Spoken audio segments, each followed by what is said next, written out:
এবার পুজোয় প্রকাশিত হবে মুখ্যমন্ত্রী মমতা বন্দ্যোপাধ্যায়ের 17টি গান। বিধানসভা স্টাফ রিক্রিয়েশন ক্লাবের অনুষ্ঠানে যোগ দিয়ে একথা জানিয়েছেন মুখ্যমন্ত্রী নিজেই।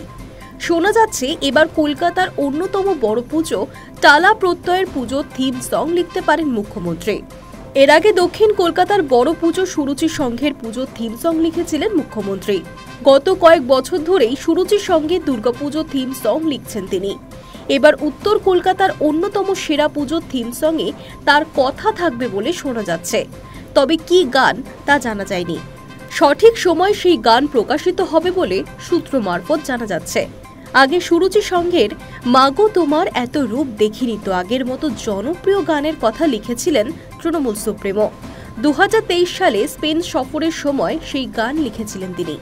মুখ্যমন্ত্রীর লেখা ও সুর দেওয়া গান সুরুচির হয়ে বিভিন্ন বছরে গিয়েছেন শ্রেয়া ঘোষাল, কুমার শানু, শান, জিৎ গঙ্গোপাধ্যায়, পলক মুচ্ছলের মতো বলিউডের শিল্পীরা। সব ঠিক থাকলে এইবার সেই তালিকায় জুটতে চলেছে টালা প্রত্যয়ের নামও। এছাড়াও পুজোয় মুখ্যমন্ত্রীর উপহার আরও 16টি গান। এদিকে বাংলা ভাষার উপর আক্রমণ নিয়ে বাঙালি অস্মিতায় গান বেঁধেছেন মুখ্যমন্ত্রী।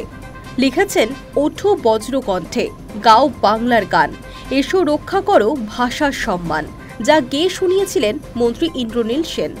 গান লেখার পাশাপাশি মুখ্যমন্ত্রী কবিতাও লেখেন, সে কথা প্রায় সবারই জানা। বৃহস্পতিবার একটি অনুষ্ঠানে যোগ দিয়ে তিনি জানিয়েছেন, মোট 1,500 কবিতা তিনি ইতিমধ্যেই লিখে ফেলেছেন। সেই সঙ্গে মুখ্যমন্ত্রী নিজেই জানিয়েছেন, পুজোয় এবার তার সব মিলিয়ে 17টি গান প্রকাশ পাবে। Hi news network.